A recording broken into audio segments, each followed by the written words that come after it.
حضرت نوح علیہ السلام تشریف لائے، آپ کی بعثت مبارک ہوئی، آپ تبلیغ فرماتے رہے،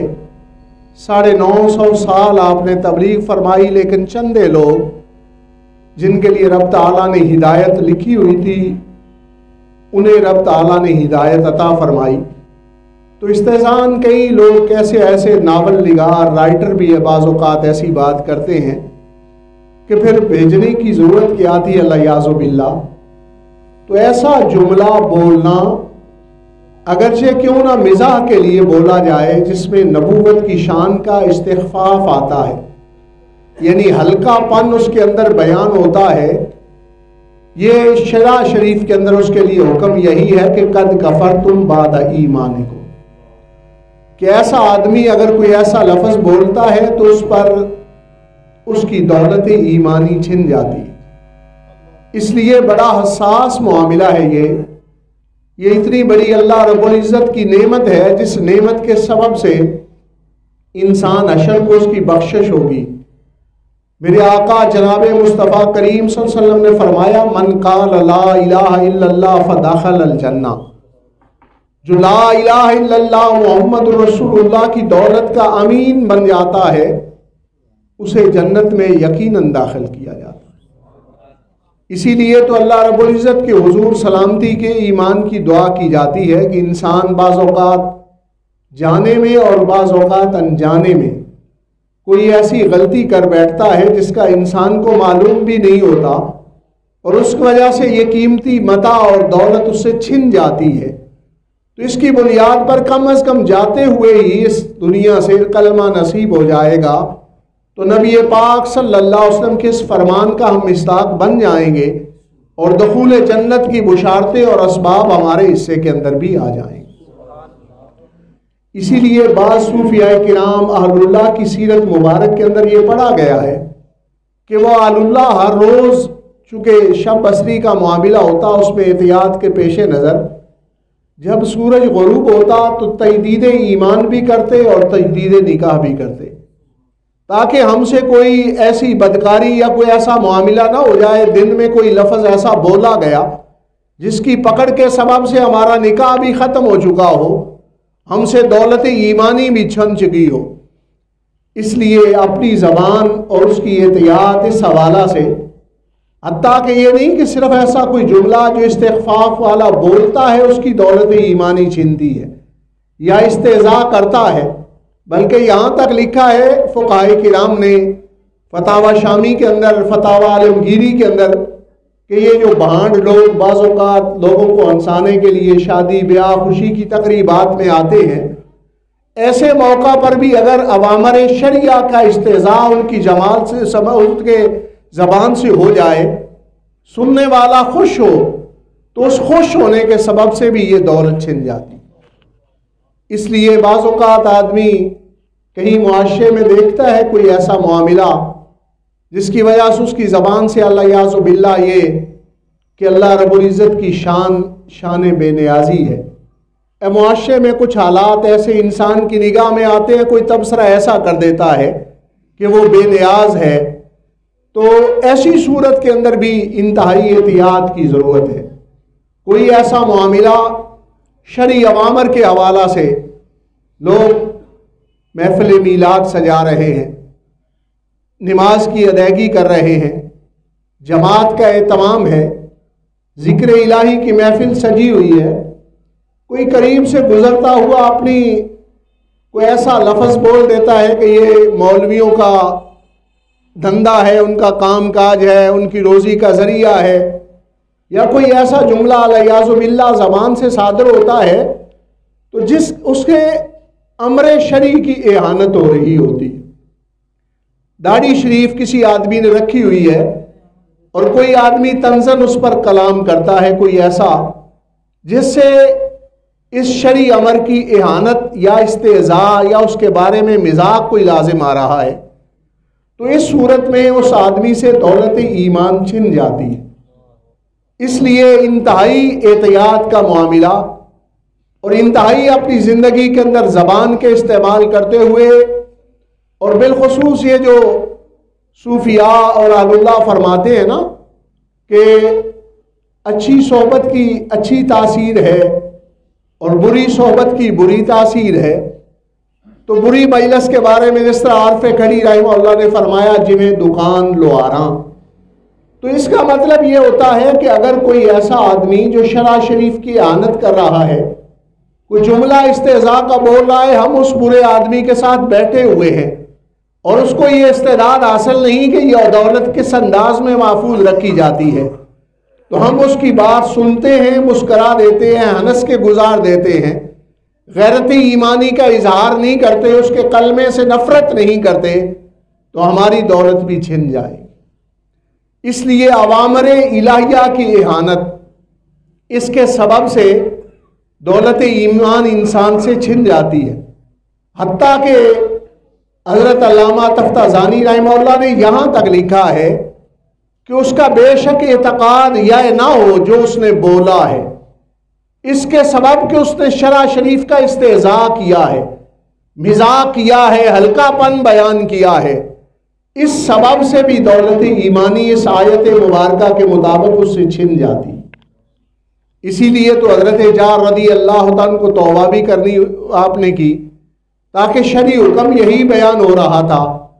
تو اس لیے انتہائی احتیاط کا معاملہ۔ بعض لوگوں کی مجالس ایسے لوگوں سے ہو جاتی ہیں، بیٹھنا اٹھنا ہو جاتا ہے جو اولیاء ربانین صالحین کی اہانت کرتے ہیں، تو یہ چونکہ شاعر من شاعر اللہ ہیں، مزارات کی اہانت کرتے ہیں، تو ایسی استہزاء کے جملے بعض اوقات ان لوگوں کے بارے میں بولتے ہیں، تو وہاں بیٹھنے اور اٹھنے سے اگر انسان غیرت ایمانی کا مظاہرہ نہیں کرتا، ظاہری مطالب کے طلب کے لیے یا اپنے مفادات کے حصول کے لیے ان کی بات پہ ہنس دیتا ہے، تو ایسی صورت کے اندر اس متاع کے چھن جانے کا خطرہ ہوتا ہے۔ اسی طرح کئی لوگ صحابہ اکرام رضوان اللہ اجمعین کے بارے میں احتیاط کی زبان نہیں رکھتے، ان کے ہاں ان کے بارے میں کئی جملے بولے جاتے ہیں۔ بعض اوقات ایسے لوگ جو بے احتیاطی والے ہیں، وہ خواتین کے بارے میں جب کوئی کلام کر رہے ہوں، اپنی عزیزہ کسی کے بارے میں، اہلیہ کے بارے میں، تو اسے طنزاً کہ تو عائشہ صدیقہ ہے، اس کے پیچھے بہت بڑی گہرائی کی بے ادبی موجود ہوتی ہے۔ اگرچہ وہ اس طرح کا لفظ بول رہا ہوتا ہے، تو ایسا جملہ سن کے اس پر اگر کوئی آدمی مسکراتا ہے، اس استہزاء پر، اس طنز اور مزاح پر، تو وہ یہ دولت جو قیمتی متاع اللہ رب العزت نے صوفیاء کے توسط سے نبی پاک صلی اللہ علیہ وسلم کے کرم اور مہربانی سے ہمیں عطا کر رکھی ہے، وہ متاع ہم سے چھن جاتی ہے، وہ دولت ہم سے جاتی رہتی ہے۔ اسی لیے تو برے آدمی کی صحبت سے گریز کرنا چاہیے اور ان کے ہاں بیٹھنے اور اٹھنے سے دور رہنا چاہیے، اس لیے کہ آگ کے چنگارے جب اٹھتے ہیں تو ہر طرف پڑتے ہیں، تو اس لیے یہ نقصان لازم آ جاتا ہے۔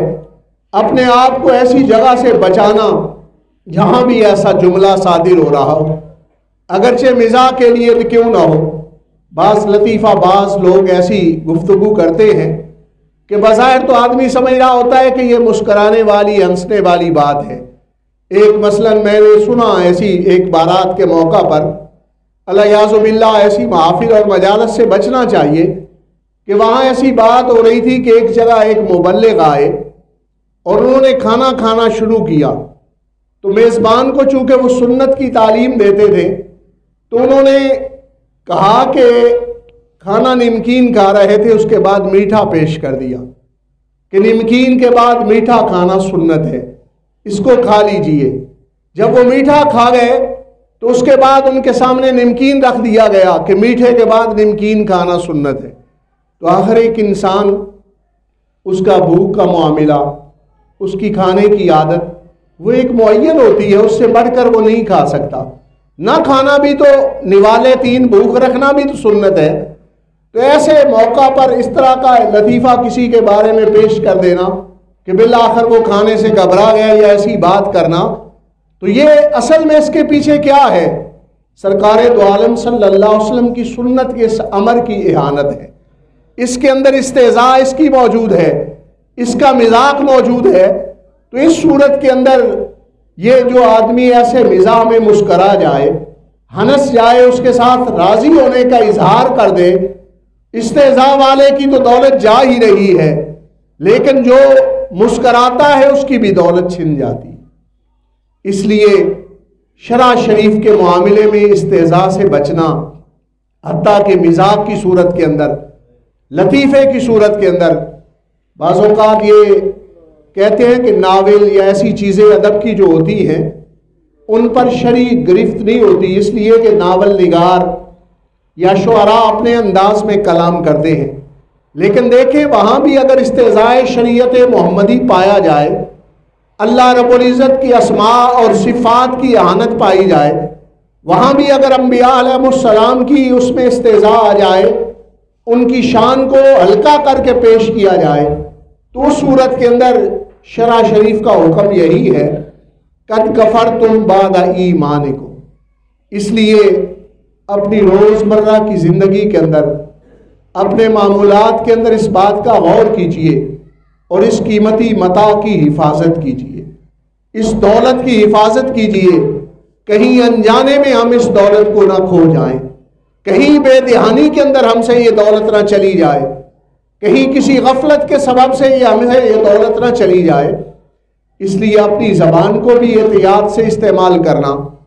اور ایسے آدمی کی صحبت سے، ایسے آدمی کی مجلس سے جہاں سے یہ شائبہ ہو کہ مجھ کو نقصان ہو سکتا ہے اس بات کا، ان لوگوں سے بھی اجتناب کرنا چاہیے، دوری اختیار کرنی چاہیے۔ ضرورت کے معاملات اس سے بڑھ کر نہیں، قلبی تعلق ایسے لوگوں سے نہیں پیدا کرنا چاہیے، چونکہ اس سبب سے اتنی بڑی قیمتی متاع جس کے سبب سے حشر میں بخشش ہوگی، جس کے سبب سے انسان جنت میں داخل ہوگا، وہ دولت ہی ہم سے چھن جائے گی۔ تو اس لیے اپنے ہاں اس بات کا دھیان رکھنا چاہیے، اور پھر دیکھیں اللہ رب العزت کی ذات بخشنے والی ہے اور مہربان ہے۔ اس لیے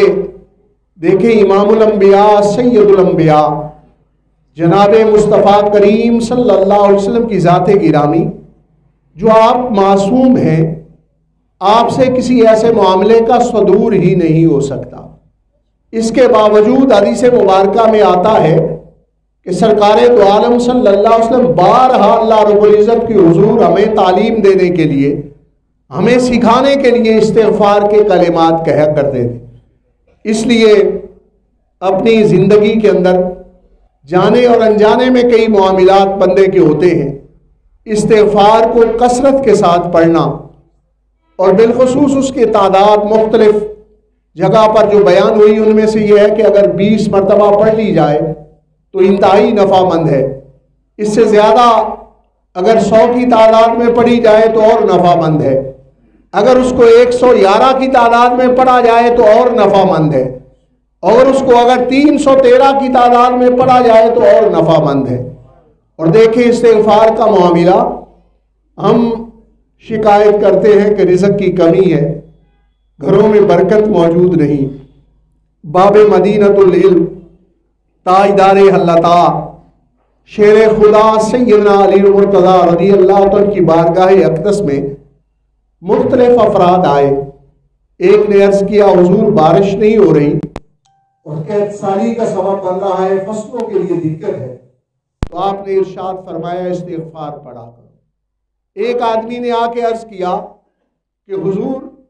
رزق کی فراوانی نہیں کمی ہے، تو آپ نے جواب ارشاد فرمایا استغفار پڑھا کرو۔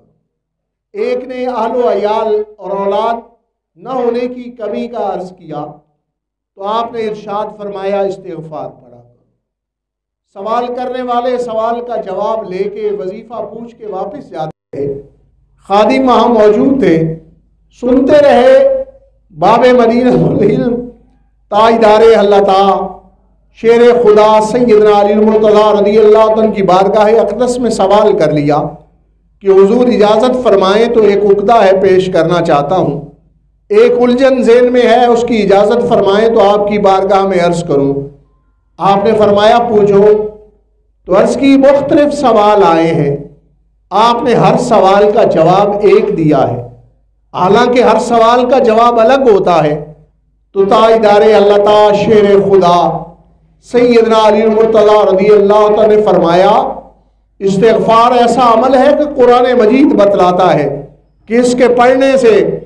رزق میں بھی فراوانی آتی ہے، اس کے پڑھنے سے برکت بھی حاصل ہوتی ہے، اسی استغفار کے سبب سے اللہ رب العزت اولاد کی مہربانیاں بھی فرماتا ہے، اور اسی استغفار کے سبب سے بارش بھی ہوتی ہے۔ اس لیے اپنی زندگی میں اپنی معمولات میں استغفار کو شامل کریں۔ بندے سے کسی وقت بھی کوئی ایسا معاملہ تو اس کا کفارہ استغفار کی کیفیت میں اللہ رب العزت کے ہاں اس کی ادائیگی ہو جاتی ہے۔ اللہ رب العزت کی بارگاہ میں دعا ہے کہ اللہ رب العزت ہمیں